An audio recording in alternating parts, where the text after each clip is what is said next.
C'est pourquoi est-ce qu'on attend la Pentecôte avec ardeur, ou je ne sais pas quelle est votre ardeur, mais quand même, c'est simplement parce que la Pentecôte, c'est un événement très très très concret.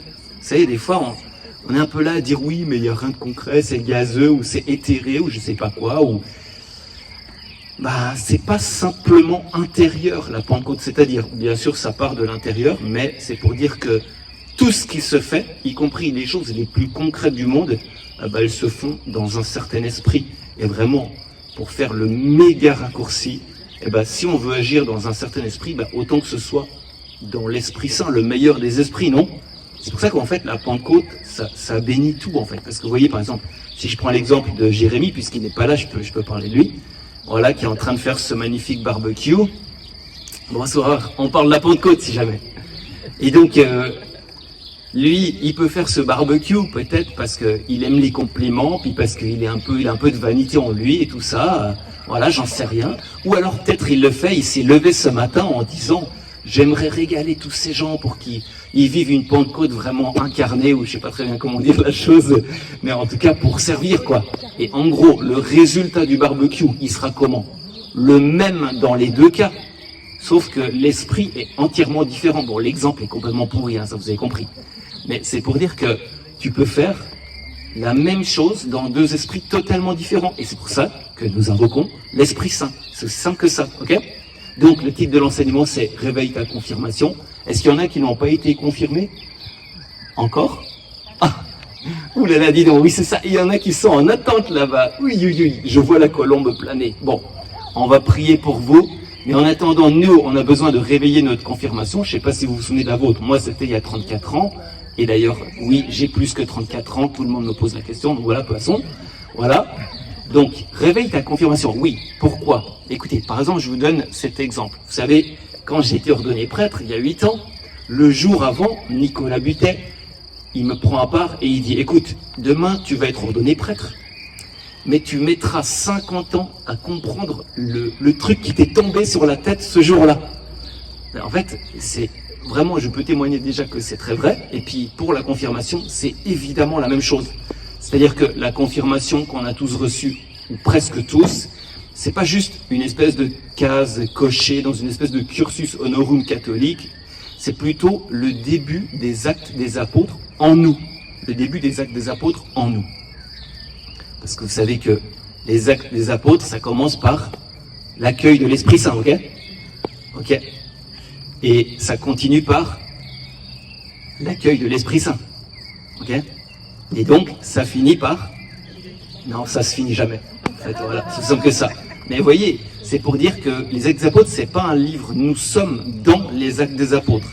Puis je vous rappelle toujours cette chose essentielle que je vais radoter encore pendant les 50 prochaines années de prédication, c'est que les apôtres, c'est nous. Enfin, c'est pas nous, mais par contre, ce que vivent les apôtres, c'est ils ont fait un peu comme ça, poum, et pouf. En gros, c'est à peu près ça. Bon, c'est vraiment un schéma commun basique, mais en même temps, ça nous arrive aussi d'une façon ou d'une autre.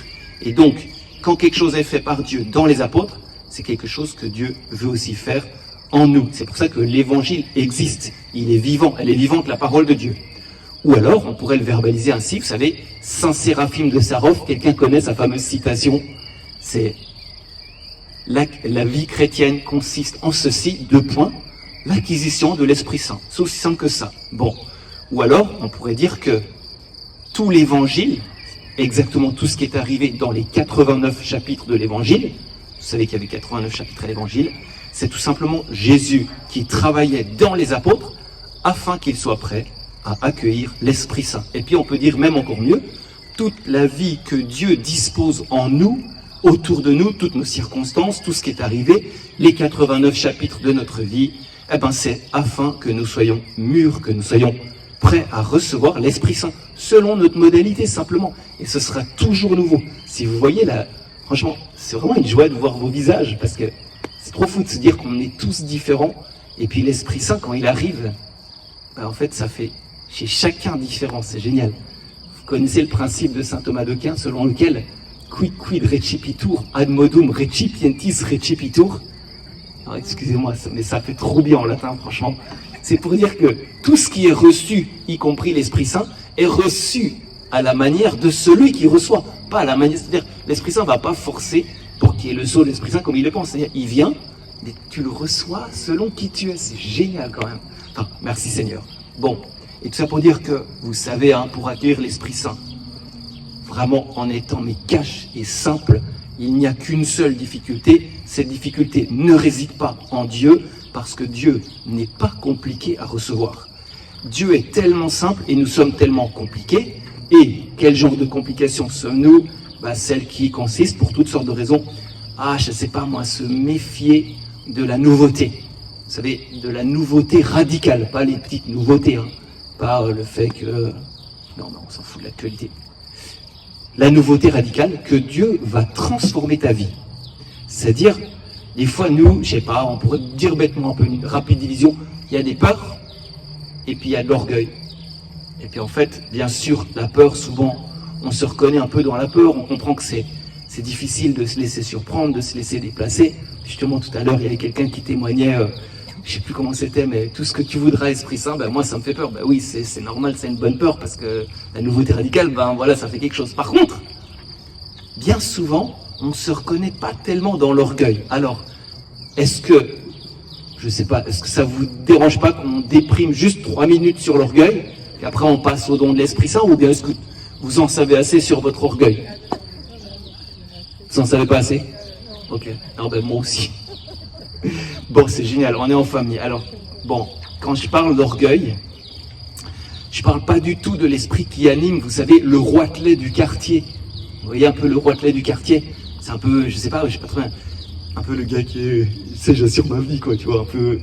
Non mais ça c'est une petite arrogance à 2 balles, ça vaut rien du tout, quoi, je sais pas. Ou bien le roitelet du conseil des ministres, ou alors le roitelet de la réunion d'entreprise, vous pouvez transposer, puis même nous-mêmes, quoi. C'est pas une espèce de sentiment de prétention ou d'arrogance un peu superficielle qui, d'habitude, non seulement ne dure pas longtemps, mais ne fait que des petites vaguelettes, quoi. Puis peut-être vous connaissez le proverbe à roitelet, vaguelette. Vous connaissez? Non, c'est moi qui viens d'inventer, c'est pour rigoler.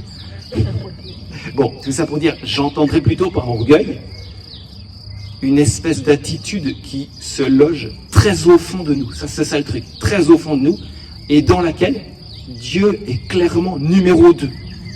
Ça, c'est le truc. Et c'est facile à dire comme ça. Puis pour moi qui suis prédicateur, c'est toujours un peu la galère parce que, serre-la-toi à toi-même. Bon, l'orgueil, c'est quand au fond, c'est ça le mot qui est difficile, au fond, quand tout est à notre service, au fond. Et au fond, rien n'est au service de Dieu. Ça, c'est l'orgueil.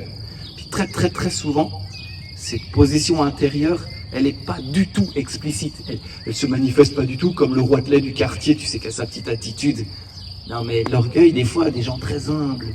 On dit que Arius, un des plus grands hérétiques, donc celui qui a fait l'arianisme, il paraissait un homme très, très, très humble, et puis qui écoutait, etc. Mais au fond, je sais pas comment le dire, il y avait une animation qui n'était pas de Dieu d'une certaine façon. Bon, tout ça pour dire qu'on met énormément de temps et beaucoup de difficultés à détecter où se loge vraiment un espèce de foyer pourri où je suis Dieu à la place de Dieu. Notons bien, parce qu'on est en train juste de déprimer, que ce n'est pas le seul foyer qui est en nous. Parce que vous êtes tous confirmés, sauf quelques-uns par là-bas, mais ça ne saurait tarder. Voilà, et ça veut dire qu'il y a plusieurs foyers en nous. Alors voilà, vous voyez où va, on va dire, partir l'équilibre. Bon, voilà. Donc, le dépistage de l'orgueil se fait plutôt par la voie des conséquences. C'est-à-dire, l'orgueil lui-même n'est pas visible, mais des trucs qui bug de façon permanente finissent quand même par nous informer, si on veut bien les écouter. Vous savez, je sais pas, quand on était petit, on s'est pris 3 fois le mur, ou bien par exemple, on a touché 3 fois la plaque chaude, ou certains une fois ça suffit, ou bien mon petit frère il mangeait de la terre. Bon, c'est pas qu'il était orgueilleux, puis je vous dis pas lequel c'est, parce que sinon voilà.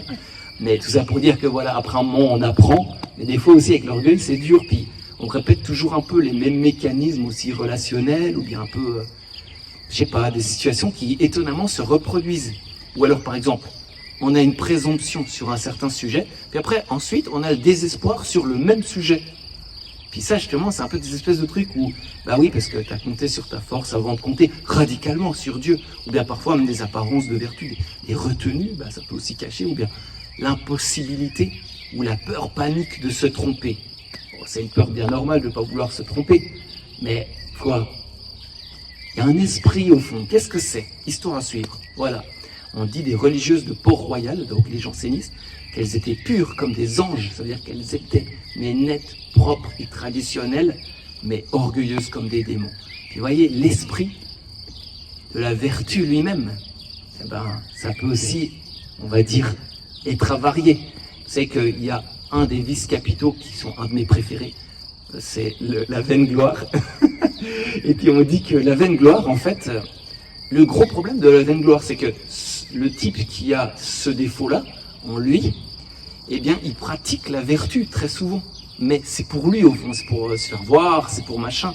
C'est-à-dire que même dans la vertu, il peut y avoir un esprit qui est contre la vertu profondément parlant. Bon, vous voyez où c'est. Voilà. Bon, ça pourrit. La vaine gloire. En gros, nous, on est des êtres d'échange. Ça veut dire qu'on est fait pour donner la gloire. À Dieu d'abord. Et puis, pour recevoir la gloire. Mais après, il peut y avoir une espèce d'attitude un peu, une espèce de serpent qui se mord la queue en nous. C'est-à-dire que, finalement, on fait des choses, tu vois, dans le but de recevoir la gloire. Mais ça peut être ça peut être des petits trucs, hein, vraiment, je sais pas moi. Enfin, il y a plein d'exemples. Et en gros, la vaine gloire, on est fait pour la gloire. Mais la vaine gloire, c'est celle comme l'air d'un ballon. En fait, il n'y avait rien dedans. C'est ça la vaine gloire. C'est-à-dire que tu te la sers à toi-même, à la rigueur, mais en fait, il n'y a pas de consistance, disons, qui demeure. Parce qu'on est, parce que l'idée de la vie, c'est qu'on construise ce qui demeure, le royaume en nous pour les autres. C'est un peu ça. Je sais pas si ça répond un peu. Ouais, d'accord, très bien. Bon, très bien. On a fini la dépression sur l'orgueil, puis je vous passe tous les autres vices capitaux. Voilà, pour ce soir, c'est quand même la Pentecôte. On a fait un débroussaillage et on peut se tourner vers la grande joie de l'accueil de l'Esprit Saint. La confirmation, c'est tous les jours. Vous savez, c'est comme le mariage, c'est tous les jours, bien sûr, tout à fait. La confirmation, c'est tous les jours. Je ne sais pas si vous pensez tous les jours à votre confirmation. Non, moi non plus, c'est pas facile, mais quand même, ça peut être un exercice à faire. Bon, la Pentecôte, c'est tous les jours et on doit lire chaque année les Actes des Apôtres. C'est la lecture à lire pendant le temps pascal. Pourquoi? Parce que dans les Actes des Apôtres, tu vois quelque chose comme ta vie. Et puis tu vois ceci, spécifiquement. C'est qu'il y a 4 épisodes de Pentecôte. Vous savez, par exemple, il y en a un moment où il y a Pierre qui revient d'avoir été interrogé par genre la Gestapo ou je sais pas quoi. Et puis en fait, quand il revient, ils prient tous le Seigneur et ils disent, eh bien, les rois se sont mis en campagne contre le Christ et contre son Église, je sais plus quoi. Ils citent le psaume 2. Et là, la terre se met à trembler. Et puis, eh bien, il y a de nouveau l'Esprit Saint qui tombe. Il y a 4 grandes Pentecôtes visibles. Et puis ensuite, il y a un tas de petites Pentecôtes dans tous les sens.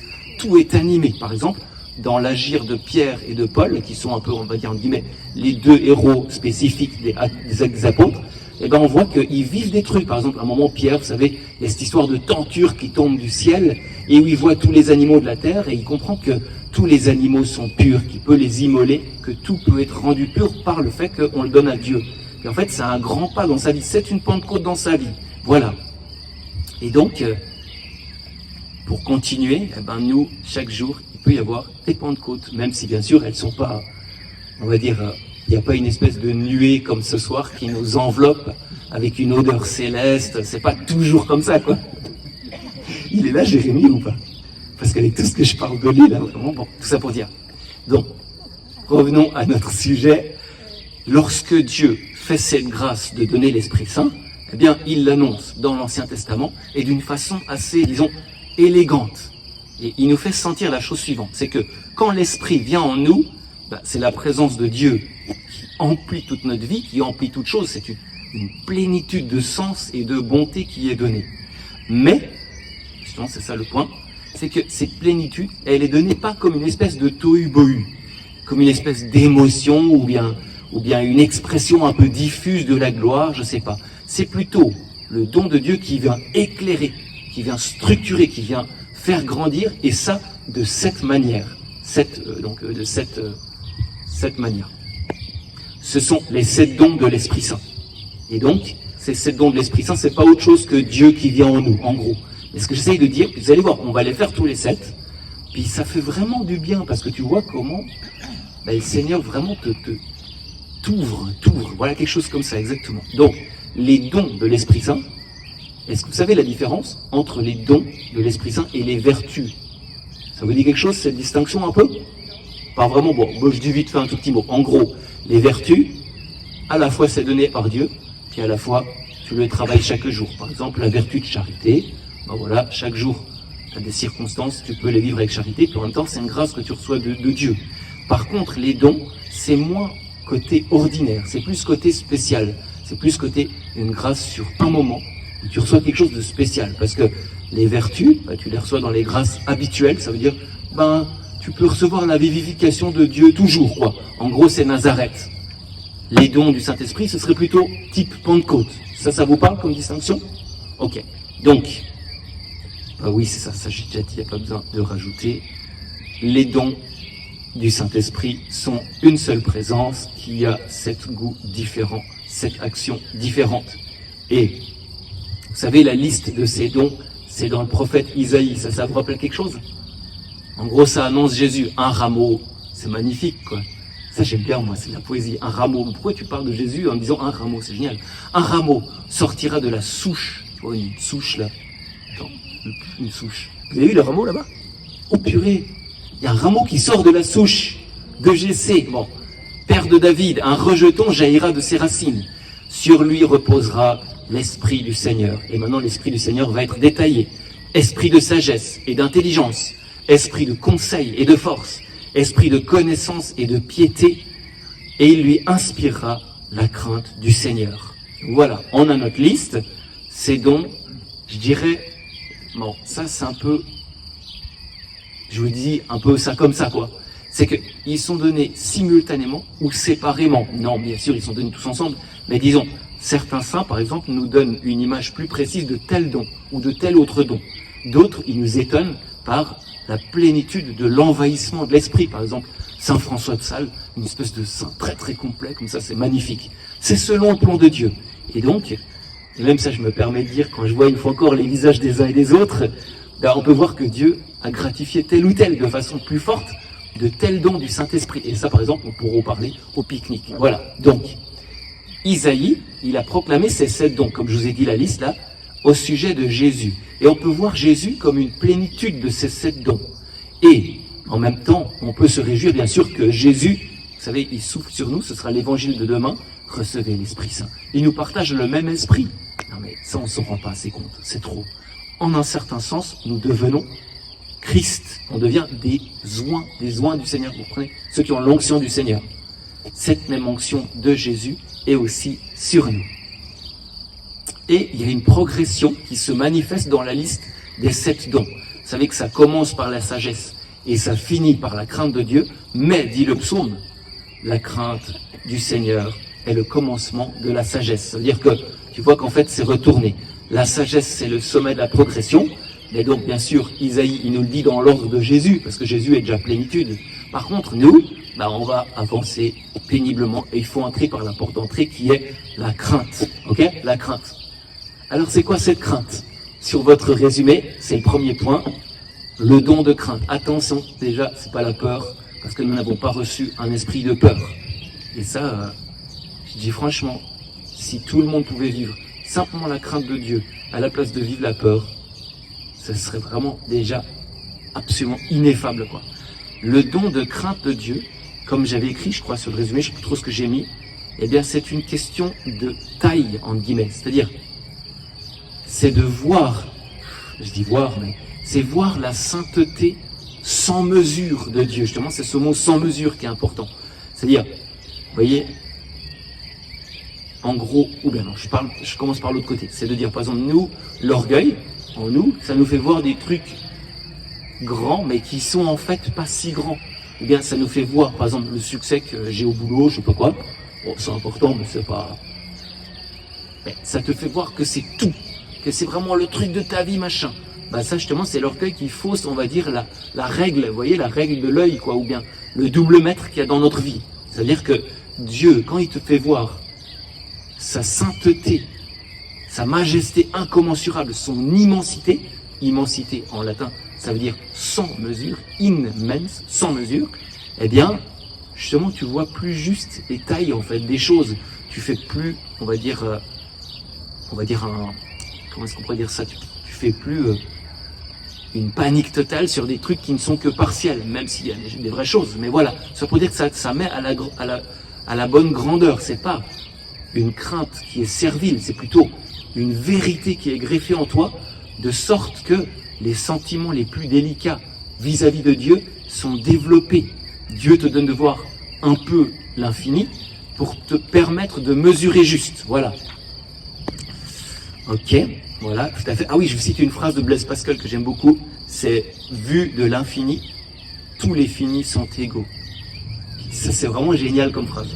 Si au fond ton point de vue, c'est de partir de Dieu, en fait, tu juges plus tous les finis de la même manière. Par exemple, tu peux plus juger ton frère, tu peux plus te comparer avec Abel, quoi.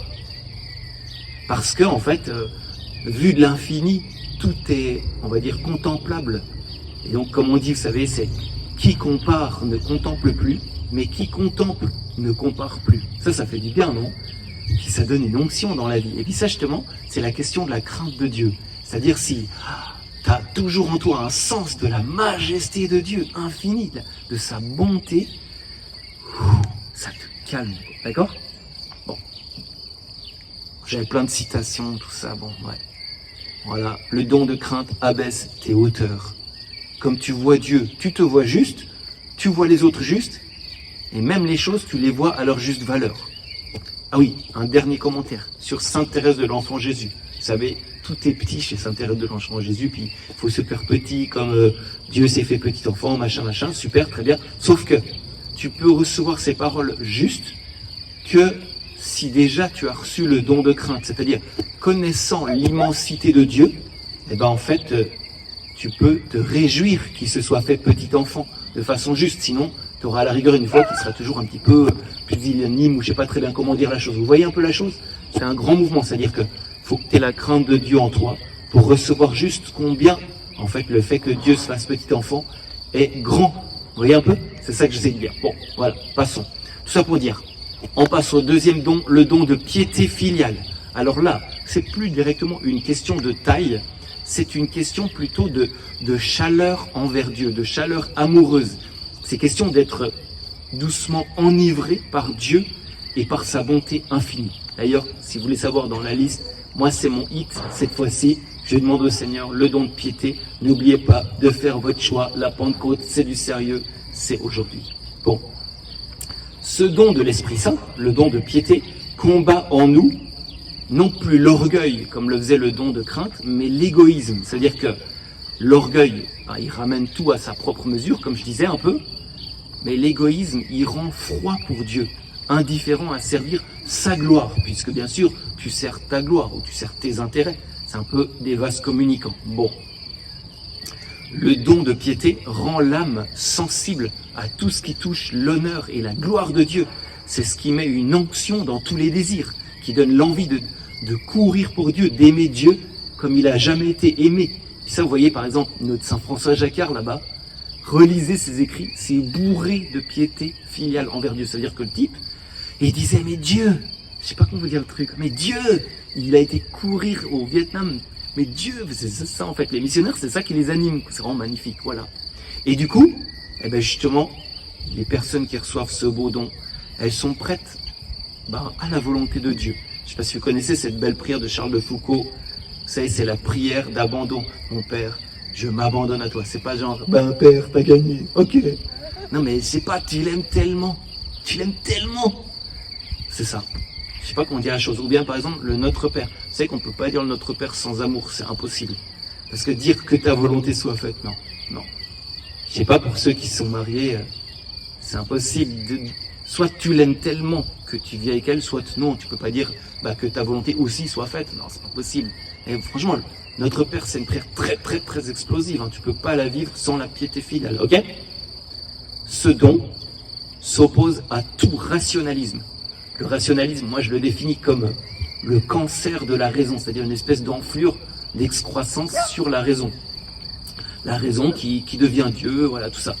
Ça s'oppose aussi à toutes sortes de déismes. Vous savez, une religion froide où un Dieu lointain fonde une vague philanthropie. C'est très répandu. Non, Dieu, il vient proche. Et justement, il brûle, mais comme le buisson ardent. Vous voyez, le buisson ardent, il brûlait sans consumer. Ça veut dire que il te touche, mais il te grille pas. Non, mais ça suffit que c'est grillade ou quoi? Non, excusez-moi, mais tout ça pour dire qu'il te touche l'âme, il te fait brûler, mais il te grille pas. Voilà. L'âme qui est pétrie de piété filiale, Dieu, c'est pas une notion pour elle, c'est un père. Et par exemple, là, dans les Actes des Apôtres, ça c'est mon passage préféré des Actes des Apôtres, c'est quand Paul et Silas se sont fait attraper, finalement, ils sont dans la prison de Philippe. Philippe, c'est pas un type, c'est une ville. Et ils se sont fait vraiment fracasser, ils se sont fait fouetter. Alors, vous imaginez, ils arrivent couverts de sang dans cette prison, toutes leurs blessures, ça commence à coller, etc. C'est l'horreur, ils ont super mal et tout. Et voilà ce que nous dit le texte des Actes des Apôtres. Et je vous rappelle qu'il faut lire les Actes des Apôtres chaque année. Vers le milieu de la nuit, Paul et Silas priaient et chantaient les louanges de Dieu. Et les autres détenus les écoutaient. Non mais vous voyez ça? Vous voyez, du point de vue des détenus, c'est des droits communs, peut-être, je sais pas trop, enfin, ils sont là, ils voient débarquer ces deux types, puis déjà le regard de Dieu, quoi. Puis ils sont mis au fond de la prison avec les pieds pris, et puis vers minuit, tu sais, c'est l'heure des vigiles, là, les trappistes commencent, il faut qu'on s'y mette, c'est à peu près ça. Et puis ils commencent à chanter Dieu, et puis les détenus sont là. Non mais c'est quoi ce truc? Je sais pas, c'est la pure vérité ce truc-là, je sais pas comment dire. Des gens sanguinolents qui chantent Alléluia. Voilà la piété filiale, ok? Le don de la piété filiale est contre toute rigidité ou toute froideur envers Dieu et envers la vie. Il donne une sorte de confiance en Dieu qui déferle sur le soupçon qui nous habite depuis le péché originel. Ou alors le don de piété donne de donner beaucoup. C'est l'Esprit Saint qui donne à l'âme la plus noble affection. Tu vois, tu donnes ta vie à Dieu, mais tu veux faire quoi d'autre finalement? Je sais pas moi. Voilà quoi. Et la piété filiale, c'est aussi l'esprit même de l'adoration eucharistique. Ceux parmi nous qui pratiquent volontiers cette belle dévotion, la piété te rend fils dans le Fils, c'est-à-dire, elle te donne l'onction du Fils, c'est-à-dire celui qui est tout à son Père. Et donc, la piété filiale guérit la sécheresse de cette sécheresse dans la prière, parce qu'il y a différentes sécheresses, qui est due à la limite qu'on met à Dieu. Parce que la piété, elle te donne de dire à Dieu nos limites. Nos limites. C'est-à-dire, tu as on dit comment, blanc-seing, ça existe ça? Ou bien tu as un chèque en blanc, je sais pas comment dire le truc. Mais en gros, tu es enivré de Dieu, tu dis oui. Voilà, tu es amen. Bon, ça va? Non mais là, j'arrête là. C'est trop bien, là, ça suffit là. Non, mais par contre, là c'est bien. Mais par contre, il faut encore le don de science. Ici, c'est une question de direction. Maintenant, on a notre âme, disons, à la juste mesure, à la juste chaleur, et elle voit autour d'elle toutes sortes de choses, de personnes, de circonstances passées, de circonstances présentes ou pressenties. Et puis en fait, tout ce qui l'entoure, les choses contingentes, toute sa vie, toutes les circonstances, elle doit apprendre de Dieu quelle direction donner à ce qui l'entoure. En gros, pour plaire à Dieu. Et donc, elle apprend par le don de science la vérité sur toute chose, peu à peu. Que dois-je aimer pour aimer Dieu? Que dois-je choisir pour aimer Dieu? Et par le don de science, on voit chaque chose sous son vrai jour, sous son jour final, le jour de la foi. Et ça se fait de deux manières. Tout d'abord, que toute chose créée est au fond vanité. C'est pas que c'est mal, mais c'est que en soi, c'est rien. Et que toute chose en même temps, parce que si tu restes au premier point, c'est morbide quoi, que toute chose en même temps, c'est une trace de Dieu, que c'est une médiation vers lui. C'est-à-dire par exemple, si tu aimes l'ornithologie, c'est génial, parce que tu vois, le pic tridactyle qui apparaît ici, qui est très rare en Europe si jamais, ça vous saviez pas, hein? Non, en fait c'est un spécialiste qui m'a dit, mais ça m'a trop fait marrer, tout ça pour dire il a 3 doigts, enfin voilà. C'est une très belle passion, c'est un très beau passe-temps.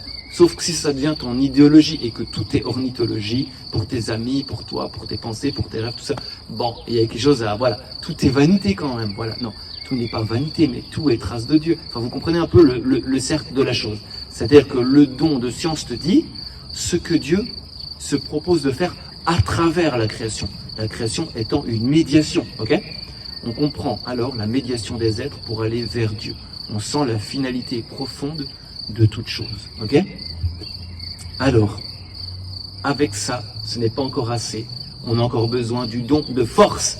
peut-être ce sera votre choix pour ce soir, le don de force. Une question d'énergie, mais attention, c'est pas la force brute, c'est pas la force d'une fusée, c'est pas simplement au sens quantitatif comme on va le voir. Non seulement il faut, pour la hauteur de la tâche, la force, parce que la tâche, hein, c'est le ciel, donc en gros, bien sûr, là, ça se fait pas sans force, quoi. Mais c'est pas seulement la vertu de force, au sens d'une grâce habituelle, comme je vous disais avant, mais c'est complété par le don de force, c'est-à-dire au sens d'une grâce actuelle, c'est-à-dire que maintenant Dieu fait une action dans ta vie, paf. Et cette force, elle doit avoir ce quelque chose de tendre que revêt tout ce qui vient de Dieu, une certaine douceur. Je ne sais pas si ça vous parle, une douce force. C'est pas facile, hein. Je sais pas, quand vous montrez la force, c'est facile d'être doux d'après vous. Non, c'est pas facile. Vous connaissez ce beau chant de Saint François d'Assise, là? Nous, on le chante souvent. Seigneur, que la force brûlante, la force, et douce de ton amour. Ça vous dit quelque chose? Vaguement. En gros, une force brûlante et douce à la fois. C'est un mystère, ces choses-là. Il faut que Dieu nous donne un don. Et voyez, par exemple, Pierre, avant sa trahison, quand il a trahi Jésus, il fuyait une servante. Alors là, il n'y avait pas du tout de don de force, il n'y avait pas de vertu de force, il n'y avait rien du tout. Mais après la Pentecôte, mais c'est genre 50 jours après, il dit au grand prêtre, donc en gros c'est comme le président de la République à peu près, il dit simplement avec simplicité, il vaut mieux obéir à Dieu qu'aux hommes. Et ça il le dit avec force, mais avec la douceur, la simplicité que donne Dieu lui-même simplement, d'accord? C'est un peu ça le don de force. Et je refais un pas en arrière en m'appuyant sur notre expérience commune, savoir, nous faisons tous l'expérience que tantôt on vit un peu la faiblesse, on a un abattement qui nous assaille, et tantôt au contraire on a une espèce de force naturelle, une ardeur qui nous dit j'y vais, je suis péchu ce matin et j'accomplis de bonnes choses, et ça nous met en mouvement, cette force. Mais l'Esprit Saint apporte une espèce d'élément nouveau et divin qui non seulement donne une pérennité à notre énergie, mais aussi un ajustement. Parce que combien de fois, franchement, ça c'est à chacun personnel, mais on a tant fait l'expérience de pédaler dans le vide, ou bien même d'organiser plein de choses pour nous en sortir, et même, à la rigueur, sauver toute la terre au passage, et puis finalement remarquer que tout ça, c'était pas très ajusté, et que d'ailleurs, c'est très fatigant. Donc, avec le don de force, tu peux tâcher d'éviter le burn-out en ouvrant, on va dire, les mains pour recevoir la Pentecôte. C'est ça un peu le don de force. Et donc, c'est vrai que ce don de force, je dis encore une fois, parce que j'ai une grande peur, c'est les hommes déçus par le ferme propos. Vous savez, maintenant je prends la ferme résolution, vous savez, avec l'examen, comment ça s'appelle, l'acte de contrition, je prends la ferme résolution cette fois-ci, c'est bon. Non mais attendez, la force que Dieu donne, c'est pas un truc impersonnel, c'est Dieu lui-même. Et puis justement, le don de force, c'est le contraire du pélagianisme. Le pélagianisme, c'est en gros une hérésie morale qui dit qu'à peu près on fait tout par sa propre force. Je caricature complètement, mais c'est à peu près ça. Mais entre un acte pélagien et un acte fort, c'est la présence de Dieu et son onction qui fait la différence. À savoir, comme l'exprime saint Paul, je suis tout puissant en celui qui me fortifie. C'est pas je suis tout puissant tout court. Regardez combien de gens chantent aujourd'hui par les faits ou par les mots « je suis tout puissant ». Les chrétiens ils disent « je suis tout puissant », mais en celui qui me fortifie. Et les objets possibles du don de force, c'est les moments où le don de force s'applique de façon comme ça, privilégiée. Par exemple, le combat spirituel, ou bien quand j'ai une peur qui monte, ou bien les moments où de façon prophétique, il faut renoncer à soi, renoncer à son mal profond, ou bien des moments de décision, ou bien parfois, par exemple, des moments de témoignage, des moments où tu vas ouvrir la bouche. Aïe, aïe, aïe. Vous savez qu'aujourd'hui, on a entendu dans les Actes des Apôtres, c'était génial, que Paul, et c'est la fin des Actes des Apôtres, il témoignait avec une totale assurance et sans aucun obstacle. C'est tout. Ça veut dire qu'en gros, il était prisonnier, mais il était absolument libre. Ça veut dire, c'est exactement ça, le don de force. Ou alors, encore un autre moment, le moment de la mort. Et maintenant, on passe au 5e don, c'est le don de conseil. Là, ça suffit pas encore. Peut-être vous, ça vous suffit, mais le Seigneur, il sait que ça suffit pas encore. On a besoin encore du don de conseil. Ça va? 18h40. Oh là là, on est dans les temps, c'est pas normal. Alors, toute notre vie se passe à faire des décisions. En plus, aujourd'hui, on est dans un environnement ultra changeant, et puis on est pris à gauche, à droite, tout ça. Je sais pas si vous avez eu des frénésies impulsives dans votre vie, où tu passes d'un truc à l'autre sans arrêt, etc.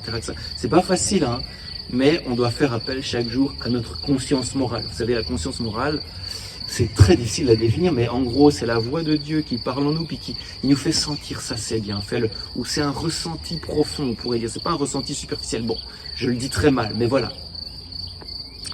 Mais problème, notre conscience morale, c'est-à-dire notre aide à décider, eh bien, elle participe elle-même à la faiblesse de toute notre condition humaine. On est des oiseaux blessés quand même. On est vraiment des gens, ben voilà, comme tout le monde, qui... c'est pas facile. Et donc, cette faiblesse au niveau de la décision, ben, ça peut être justement l'indécision, ou alors le fait de prendre, par exemple, des décisions brutales, ou alors des décisions violentes tout d'un coup, ou alors le fait un peu de biaiser, de ruser légèrement avec Dieu ou avec les autres, typiquement le mensonge, par exemple. Ou alors, ça pourrait être par exemple une négligence un peu à appliquer ce que Dieu a demandé, tout ça. Et là, justement, intervient le don de conseil. Souvent, par exemple, c'est au travers d'une parole de Dieu. Par exemple, dans une situation précise, et vraiment, si tu es à l'écoute, c'est impressionnant. Si tu as la mémoire biblique qui travaille, bah, tout d'un coup, de façon intérieure, l'esprit, il t'éclaire par une parole. Je sais pas, par exemple, je prends des exemples vite fait comme ça. Par exemple, si tu es très fâché contre quelqu'un, puis le Seigneur, au fond, il te met une petite musique. Si ton frère a quelque chose contre toi, 3 petits points, vous savez, c'est dans l'évangile, laisse là ton offrande et va te réconcilier, quelque chose comme ça. Ou bien, par exemple, je sais pas, tout d'un coup, tu as une angoisse sur quelque chose, sur un truc futur, je sais pas quoi. Et puis Dieu, il te souffle un peu. À chaque jour suffit sa peine. Vous savez, c'est passé à l'état de dicton, mais c'est génial. Tu vois, l'évangile qui passe à l'état de dicton, ça c'est génial. Ou bien par exemple, tu es sur le point de médire sur ton frère, et tu as le mot poutre qui te vient. Oui, vous voyez un peu le truc, c'est un peu des trucs comme ça. Moi, une fois, quand j'étais au postulat de la communauté, il y a 19 ans, et j'étais très tourmenté par ma vie d'avant, mes péchés, tout ça. Puis je me souviens bien, j'étais dans le petit oratoire à Château-Rimain, pour ceux qui sont déjà allés. C'était le soir, très tard et tout. Et puis je priais le Seigneur, je disais, mais tout ça et tout. Et puis à un moment, un petit truc, mais ça m'était jamais trop arrivé, donc ça m'avait un peu fait quelque chose, c'était un fort vent d'Est. Je te le sais quoi ce truc. Et en fait, ça fait référence à l'Exode, où tu sais, les Égyptiens sont dans une situation qui est impossible pour eux. C'est-à-dire qu'il y a une mer devant eux et les Égyptiens derrière eux. Ils vont se faire squeezer, quoi, en gros. Et là, qu'est-ce que Dieu fait? Le vent d'Est qui, justement, rabat la mer. C'est comme aujourd'hui, c'est la Pentecôte. Puis, tu vois, des fois, Dieu, il t'incite doucement, oui, il te stimule doucement, directement par la parole. Tantôt, même, des fois, c'est un reproche fort. Ah oui, je me souviens d'une histoire trop marrante. Oui, on a le temps, allez, je vous la raconte. C'était un prêtre irlandais que j'aime beaucoup. Je crois que j'ai déjà raconté l'histoire, mais je ne sais plus très bien. Et en gros, bon, maintenant il est décédé, mais c'était un prêtre irlandais très traditionnel, tout ça. Et puis, dans les années 70, les années où c'était un petit peu difficile au niveau de la tradition, donc il s'était d'autant plus raidi de l'autre côté, tout ça. Et puis, lui, il rencontre par hasard des charismatiques texans à l'aéroport. Puis, lui, déjà, il est irlandais, donc il est pur jus, quoi. Puis les Texans, vous comprenez que c'est à peu près les Samaritains de l'époque, quoi. Enfin, voilà. Et donc, il est déjà comme ça. Puis alors, en plus, les Américains, ils sont très caliente, quoi. Et puis, lui, il est irlandais, donc il a un peu ce petit machin. Puis, il est énervé, il est de plus en plus énervé. Puis à la fin, les Texans disent, eh ben, maintenant, on va prier ensemble. C'est magnifique de s'être rencontrés. Puis lui, il est là. Et puis, finalement, il prie. Et puis, lui, il reçoit une parole de Dieu, c'est... Tu es maître en Israël et tu ignorais ces choses-là. Vous voyez, en gros, ils ne connaissaient pas l'intimité simple avec le Seigneur, quoi. Puis du coup, voilà, ça c'est typique du don de conseil, ok? Donc, demandez vraiment. C'est plus un enseignement extérieur, c'est une parole intérieure par laquelle Dieu instruit. C'est l'impulsion éclairante. Le Saint-Esprit, là je cite,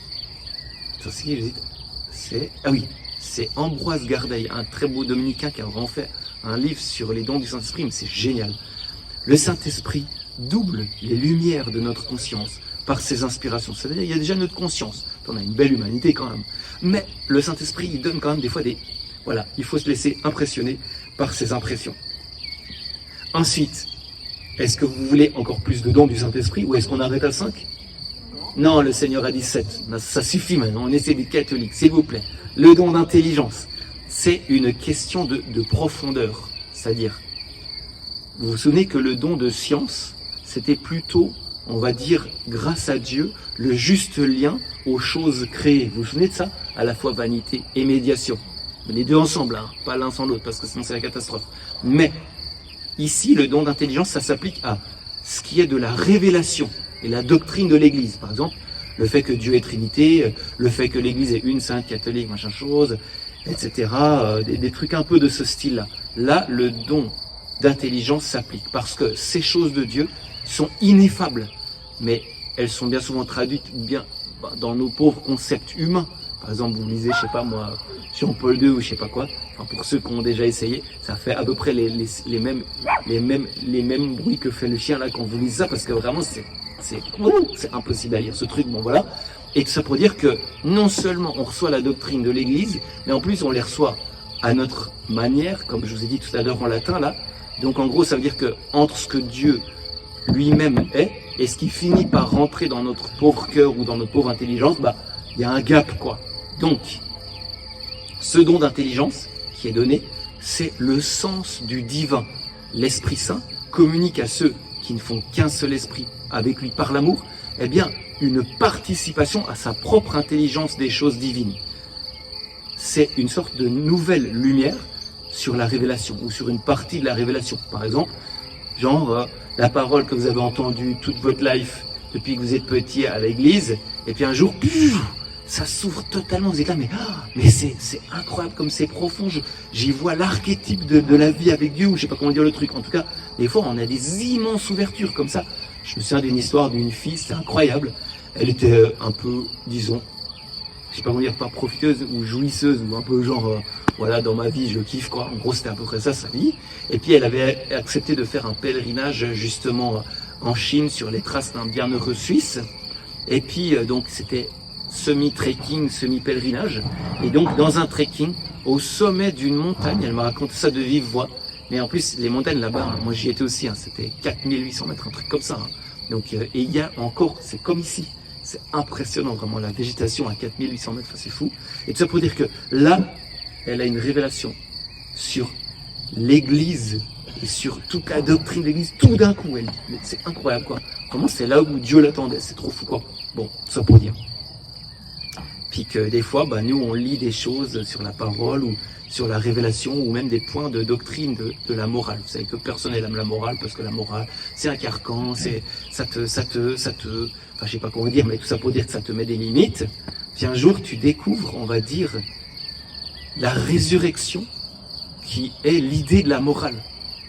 Et t'es illuminé, tu dis mais c'est incroyable vraiment. Et tout ça pour dire que Dieu te donne d'une façon plus pénétrante, plus intérieure, un sens de sa doctrine. Enfin, un sens de sa présence, de sa théologie, voilà. Donc on passe de la superficie à la profondeur de Dieu. Et par exemple, il y a un truc, moi, qui me fait trop marrer, c'est que sur le récit d'Adam et Ève et de la pomme, enfin, il n'y avait pas de pomme d'ailleurs, mais on ne sait pas trop ce que c'était comme fruit, tu as deux attitudes absolument opposées. T'en as qui disent, non mais, c'est obscurantiste ce truc. C'est pour les enfants de 8 ans, un récit comme ça, c'est quand même complètement débile, c'est pas parce qu'un type a... Ah, je sais pas. Et de l'autre côté, t'as des gens, ils sont pénétrés de ça, ils y voient en fait l'idée profonde de un peu quelque chose qui se vit en fait dans les relations des gens, etc., etc. Pourquoi? La différence entre les deux, c'est que il y en a qui ont reçu de l'intérieur, en fait, l'idée profonde qu'il y a là derrière, et pas juste les éléments extérieurs. Parce qu'à moi, c'est vraiment aussi ce qui m'est arrivé. Voilà. Ok, voilà. Et puis c'est vrai que les apôtres, après la Pentecôte aussi, ça, si vous lisez les Actes des Apôtres, si jamais, j'ai pas beaucoup d'espoir, mais quand même, vous allez les lire peut-être un jour, pardon, je vous fais de la pression, eh ben, les apôtres, ils sont enivrés de l'intelligence des Écritures. Ça veut dire que dès qu'il se passe un truc, ils voient l'Écriture, c'est génial, vraiment. C'est vraiment incroyable. Bon. Dernier don, et c'est le don de sagesse. Et avec le don de sagesse, on arrive au terme. C'est une question de perfection.